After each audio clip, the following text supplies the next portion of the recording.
Hi, it's me ശ്രുതി രജീഷ്. കുറേ നാളായല്ലേ on voice video ഒക്കെ ചെയ്തിട്ട്. അച്ചുസിനെ ഹാഫ് ഇയർലി എക്സാം ഒക്കെ നടക്കായിരുന്നേ, അപ്പം അതിൻ്റെ തിരക്കൊക്കെ ആയിരുന്നു. ഇത് ഞങ്ങളുടെ തിരുവോണത്തിൻ്റെ വീഡിയോ ആണ്. മൈൻഡ് വോയിസ് എനിക്ക് കേൾക്കുന്നുണ്ട്, ക്രിസ്മസ് ആവാറായല്ലോ എന്നല്ലേ.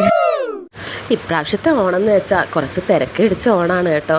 സാധാരണ ഓണം അങ്ങനെയാണെങ്കിലും ഞങ്ങൾക്കിവിടെ പഞ്ചാബിൽ ഓണം എന്ന് പറയുന്നത് ഞങ്ങൾ മൂന്നാളും മാത്രം ആഘോഷിക്കുന്ന ഒരു ഓണമാണ്. കാരണം ഓണത്തിൻ്റെ സമയമാകുമ്പം എല്ലാവരും ലീവ് എടുത്ത് നാട്ടിൽ പോകും കേട്ടോ.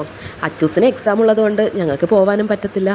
ഇപ്രാവശ്യത്തെ ഓണം അങ്ങനെയല്ല കേട്ടോ, അതുകൊണ്ടാണ് തിരക്കിടിച്ച ഓണം എന്ന് പറഞ്ഞത്. അതെന്താന്നല്ലേ, ഞങ്ങളെപ്പോലെ നാട്ടിൽ പോകാത്ത കുറച്ച് ഏട്ടന്മാരും അനിയന്മാരും ഇവിടെ ഉണ്ട് കേട്ടോ. അപ്പോൾ അവരെല്ലാവരും കൂടിയുള്ളൊരു ഓണമായിരുന്നു ഇപ്രാവശ്യത്തത്. അങ്ങനെ തിരക്ക് പിടിച്ചിട്ടൊരു പൂക്കളാണ് കേട്ടോ ഇത്. നിങ്ങൾക്ക് ഈ പൂക്കൾ ഇഷ്ടപ്പെട്ട കമൻറ്റ് ചെയ്യണേ. പൂക്കളെ ഇട്ട് കഴിഞ്ഞാൽ ഒരു സെൽഫി വീഡിയോ നിർബന്ധമാണല്ലോ അല്ലേ. അങ്ങനെ സെൽഫിയൊക്കെ എടുത്ത് കുക്കിങ്ങിലേക്ക് കടന്നു. ഇത്ര പേർക്ക് കുക്ക് ചെയ്യുമ്പോഴുള്ള വെല്ലുവിളി എന്താണെന്ന് വെച്ചാൽ പാത്രങ്ങൾ വളരെ കുറവാണ്. എന്നാലും ആ വെല്ലുവിളി ഞാൻ ഏറ്റെടുത്തിരിക്കുകയാണ്.